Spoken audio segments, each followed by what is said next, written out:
Perkenalkan, saya Tiara Dewi, saya mahasiswa dari Stisipol dengan NIM 21102014 dengan program studi ilmu pemerintahan. Hari ini saya akan menjelaskan apa itu perencanaan wilayah dan tata ruang. Di Indonesia sendiri, rencana tata ruang dan wilayah nasional adalah arahan strategi kebijakan dan strategi pemanfaatan ruang wilayah negara yang dijadikan acuan untuk perancangan jangka panjang. Rencana tata ruang wilayah nasional merupakan pedoman untuk penyusunan rencana pembangunan jangka panjang nasional. Ada 5 poin penting dalam pertimbangan perencanaan, yaitu pertama, kewenangan yurisdiksi. Kewenangan yurisdiksi biasanya terkait dengan wilayah administratif yang mempunyai batasan-batasan secara legal menurut peraturan undang-undang. Kita hanya boleh merencanakan di wilayah administratif atau wilayah yang berbatasan secara hukum dan diperbolehkan untuk kita ubah-ubah kondisinya. Yang kedua ialah kompleksitas. Biasanya kompleksitas ini terkait dengan kerumitan atau keruwetan, terutama karena banyaknya hal yang saling berinteraksi. Dalam hal ini terdapat 2 macam rencana, yaitu rencana sektoral dan rencana multisektoral atau lintas sektoral. Perencanaan lintas sektoral lebih kompleks daripada perencanaan sektoral. Contohnya rencana sektoral antara lain rencana pengembangan pariwisata, rencana pelestarian, dan hal lainnya. Sedangkan contoh rencana lintas atau multisektoral antara lain ialah rencana pembangunan daerah, rencana pembangunan jangka menengah, dan rencana penataan ruang atau rencana tata ruang wilayah. Yang ketiga ialah jangka waktu perencanaan atau pelaksanaan. Secara umum dapat dibedakan menjadi 3, yaitu jangka waktu pendek, jangka waktu menengah, dan jangka waktu panjang. Beberapa literatur menjelaskan bahwa durasi jangka waktu panjang berukuran hingga 15-25 tahun.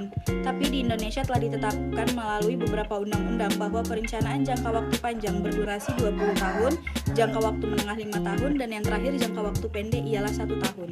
Selanjutnya ialah sumber daya. Yang diperhitungkan adalah sumber daya yang tersedia yang dapat disediakan dalam jangka waktu perencanaan. Sumber daya umumnya terdiri atas sumber daya alam dan sumber daya buatan. Selain itu, sumber daya dapat dibedakan menjadi 4 bentuk aset, yaitu sumber daya manusia, sumber daya keuangan, sumber daya sarana dan prasarana, serta sumber daya informasi dan pengetahuan. Poin yang terakhir atau yang kelima ialah implementasi atau pelaksanaan. Rencana merupakan bagian yang tidak terpisahkan dari perencanaan. Kelancaran implementasi dan sulit atau mudahnya implementasi memberikan masukan balik ke perencanaan yang sedang kita lakukan. Esensi perencanaan. Ada 2 unsur penting dalam perencanaan, yaitu hal apa saja yang ingin dicapai dan cara mencapainya. Perencanaan terkait dengan pengalokasian sumber daya yang tersedia. Perencanaan perlu mampu mengantisipasi dinamika dan kompleksitas wilayah serta kota. Perencanaan wilayah dan kota biasanya bersifat publik. Perencanaan wilayah dan kota bertujuan untuk mewujudkan kesejahteraan bagi masyarakat. Asosiasi profesi ialah Ikatan Ahli Perencanaan Indonesia atau disingkat dengan IAP yang dibentuk sesuai dengan ketentuan perundang-undangan. IAP juga berfungsi sebagai wadah pembinaan, komunikasi, konsultasi, dan juga koordinasi antara ahli perencanaan wilayah serta kota. Selanjutnya, berikut beberapa arti dari kata yang sering digunakan di dalam perencanaan dan tata ruang. Yang pertama ialah planologi. Planologi yang artinya perencanaan wilayah. Sedangkan wilayah berarti suatu ruang pada permukaan bumi. Wilayah tidak hanya ruang darat atau biasa juga dikatakan dengan suatu kesatuan ruang tertentu tanpa memperhatikan tentang batas-batas dan kondisi. Sedangkan kota, biasanya kota identik dengan penduduk yang padat. Kawasan sendiri memiliki arti, yaitu bangunan dan wilayah yang memiliki batasan-batasan fungsional tertentu seperti lindung dan budidaya. Apa itu pengertian lindung dan budidaya?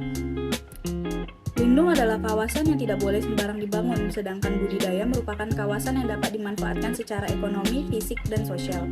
Di dalam suatu peta, biasanya kawasan lindung ialah wilayah yang diarsir. Dalam perencanaan wilayah dan tata ruang memiliki trilogi atau yang disebut dengan trilogi penataan ruang. Yang pertama, perencanaan tata ruang merupakan suatu proses untuk mewujudkan struktur serta pola ruang. Yang kedua, pemanfaatan ruang. Bagaimana kita mewujudkan perencanaan tata ruang, struktur dan pola ruang atau wujud dan prakteknya. Yang ketiga atau yang terakhir ialah pengendalian tata ruang atau pengawasan tata ruang. Fungsi dari pemerintahan yaitu memastikan program pembangunan sesuai dengan tata ruang serta mewujudkan tertib ruang. Dan ketiga hal tersebut harus berurutan serta tidak boleh diacak atau dibolak-balik urutannya. Ada RT/RW atau rencana tata ruang wilayah biasanya digunakan di kawasan strategis. Yang kedua ada RDTR atau Rencana Detail Tata Ruang. Yang pertama, apa itu Rencana Tata Ruang Wilayah atau RTRW? Rencana Tata Ruang Wilayah atau RTRW adalah wujud dari susunan dari suatu tempat kedudukan yang berdimensi luas dan isi dengan memperhatikan struktur dan pola tempat tersebut. Selanjutnya, apa itu Rencana Detail Tata Ruang atau RDTR? Rencana Detail Tata Ruang merupakan rencana rinci tentang tata ruang. Di Indonesia terdapat dua jenis perencanaan utama, yaitu rencana pembangunan dan rencana tata ruang atau RTR, yang menjadi pedoman bagi pemerintah untuk mencapai target pembangunan dalam jangka waktu dan lingkup tertentu. Penataan ruang adalah suatu sistem proses perencanaan tata ruang, pemanfaatan ruang, dan pengendalian pemanfaatan ruang. Berdasarkan Peraturan Menteri Agraria dan Tata Ruang Nomor 1 Tahun 2018, penataan ruang adalah suatu sistem proses perencanaan tata ruang, pemanfaatan ruang, dan pengendalian pemanfaatan ruang.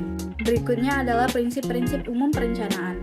Menurut Branch, pada tahun 1983 terdapat 16 prinsip umum perencanaan yang berlaku untuk perencanaan militer, perencanaan bisnis, maupun perencanaan wilayah dan kota, yaitu yang pertama informasi, yang kedua sumber daya yang tersedia, yang ketiga alam, manusia, dan perubahan yang disengaja atau bertujuan, yang keempat tujuan, yang kelima integritas unsur-unsur primer, yang keenam perkiraan ke masa depan, yang ketujuh konteks perencanaan yang terbuka, yang kedelapan representasi dan keseluruhan, yang kesembilan proses menerus, yang kesepuluh umpan balik, yang kesebelas ketidakpastian resiko dan ketidakjelasan, yang ke-12 toleransi dan fleksibilitas, yang ke-13 periode puncak, yang ke-14 waktu dan prioritas, yang ke-15 yurisdiksi, lingkup dan wilayah cakupan, dan yang terakhir atau ke-16 penolakan atau resistensi terhadap perencanaan. Sekian hal yang dapat saya sampaikan, terlebih terkurang mohon dimaafkan. Dengan ini saya ucapkan wabillahi taufiq wal hidayah. Wassalamualaikum warahmatullahi wabarakatuh. Terima kasih.